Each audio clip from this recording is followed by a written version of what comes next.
Kalian tahu nggak sih kalau kehidupan pada masa Orde Baru itu bergantung pada utang luar negeri? Hal ini jarang dibahas sih, jadi aku, Jazlyn Mutiara Dalilah nomor absen 16 kelas 8A, akan membahas tentang keadaan ekonomi pada masa Orde Baru. Latar belakang ekonomi Orde Baru. Masa Orde Baru berlangsung dari tahun 1966 hingga 1998 di bawah kepemimpinan Presiden Soeharto. Meskipun terjadi pembangunan pesat, Indonesia menghadapi berbagai masalah ekonomi, termasuk inflasi tinggi, utang luar negeri, dan ketimpangan ekonomi. Puncaknya adalah krisis moneter pada tahun 1998 yang mengakhiri 32 tahun kekuasaan Soeharto. Masalah ekonomi awal. Pada masa pemerintahan Soeharto, Indonesia menghadapi tantangan ekonomi serius, seperti hiperinflasi mencapai 650%, utang luar negeri yang besar, melonjaknya harga kebutuhan pokok, kerusakan sarana dan prasarana, pendapatan per kapita hanya sekitar $70 Amerika Serikat, dan kebijakan ekonomi yang tidak merata menyebabkan kesenjangan antara golongan kaya dan miskin. Program dan kebijakan ekonomi. Yang pertama, program jangka pendek. Berdasarkan TAP MPRS nomor 22/MPRS/1966, pemerintah meluncurkan program jangka pendek untuk stabilitas atau menyusun APBN berimbang dan mencari pinjaman luar negeri. Rehabilitasi yaitu menjamin keamanan bagi investor asing.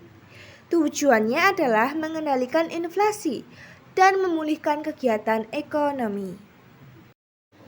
Program dan kebijakan ekonomi yang kedua yaitu Pelita. Pada 1 April 1969, pemerintah meluncurkan Rencana Pembangunan 5 Tahun atau Repelita yang terbagi menjadi 5 periode. Pelita pertama pada tahun 1969 sampai 1974 yang berfokus pada pertanian. Hasilnya, produksi beras naik, inflasi turun, dan ekonomi tumbuh 6,7% per tahun. Pelita 2 pada tahun 1974 sampai 1979 yang berfokus pada ekonomi dan infrastruktur. Hasilnya, ekonomi tumbuh 7% per tahun dan inflasi ditekan menjadi 9,5%. Selanjutnya, Pelita 3 pada tahun 1979 hingga 1984 yang berfokus pada swasembada pangan dan industri barang jadi. Hasilnya, produksi beras capai 20,6 juta ton pada tahun 1983. Pelita 4 pada tahun 1984 hingga 1989 yang berfokus pada swasembada pangan dan industri mandiri. Hasilnya, produksi beras 25,8 juta ton pada tahun 1984 dan Republik Indonesia mendapat penghargaan FAO pada tahun 1985. Dan terakhir, Pelita 5 pada tahun 1989 hingga 1994 yang berfokus pada pertanian dan industri ekspor, menghasilkan dorong industri pengolahan dan mesin. Krisis moneter pada tahun 1997 hingga 1998 merupakan puncak permasalahan ekonomi Indonesia.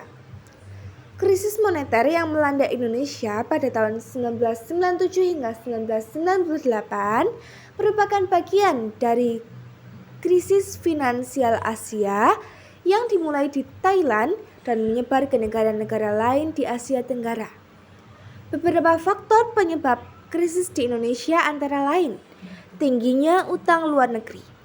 Banyak perusahaan Indonesia memiliki utang dalam denominasi dolar Amerika Serikat. Sehingga ketika nilai rupiah merosot tajam, beban utang meningkat drastis. Kebijakan ekonomi yang lemah, kurangnya pengawasan terhadap sistem devisa bebas memungkinkan spekulasi mata uang yang memperparah situasi. Spekulasi mata uang, aktivitas spekulatif di pasar valuta asing menyebabkan tekanan tambahan pada nilai tukar rupiah. Akibat krisis ini, nilai tukar rupiah terhadap dolar Amerika Serikat merosot tajam dari sekitar 2.450 per dolar. Dampak sosial dan politik. Krisis ekonomi tidak hanya berdampak pada sektor keuangan, tetapi juga memicu perubahan besar dalam tatanan politik dan sosial Indonesia. Kenaikan harga dan pengangguran. Inflasi tinggi menyebabkan harga kebutuhan pokok melonjak, sementara banyak perusahaan tutup, meningkatkan angka pengangguran. Kerusuhan sosial. Kondisi ekonomi yang memburuk memicu kerusuhan dan demonstrasi besar-besaran di berbagai kota. Kepercayaan publik menurun. Kebijakan pemerintah yang dianggap tidak efektif dalam mengatasi krisis menyebabkan menurunnya kepercayaan publik terhadap rezim Orde Baru. Seperti yang kita ketahui bersama, bahwasannya Soeharto mengakhiri kekuasaannya ketika ia telah 32 tahun menjabat. Saat dijelaskan sebagai berikut. Pertengahan 1997, mahasiswa mulai demokrasi minta turunkan harga. Tuntutan Soeharto turun mulai muncul. Pada 10 Maret 1998, Soeharto dilantik menjadi Presiden ke-7 Indonesia pada tahun 1998 hingga 2004. Pada tanggal 9 Mei 1998, Soeharto ke Mesir pertemuan G15. Pada 12 Mei 1998, tragedi Trisakti, 4 mahasiswa tewas. Di 13 Mei 1998, kerusuhan di Jakarta dan Solo. Soeharto putuskan balik ke Jakarta. Pada 14 Mei 1998, demo besar-besaran terjadi hampir seluruh kota besar Indonesia. Soeharto dituntut turun. Pada 18 Mei 1998, Ketua DPR atau MPR Hamongko meminta Soeharto turun. Dia dan 14 Menteri Kabinet Pembangunan 7 ajukan surat pengunduran diri. Di 19 Mei 1998, Soeharto mengundang tokoh agama dan masyarakat. Rencananya untuk Kabinet Reformasi Soeharto tolak turun. Pada 20 Mei 1998, isu militer akan serbu DPR dini hari. Demo besar-besaran di Monas dibatalkan, istana dijaga ketat, Soeharto terima surat pengunduran diri menteri, Soeharto panggil Wiranto, Yusril Iza, Tri Sutrisno, dan Umar Wirahadikusumo bahas kondisi negeri. Yusril buat surat pengunduran diri Soeharto.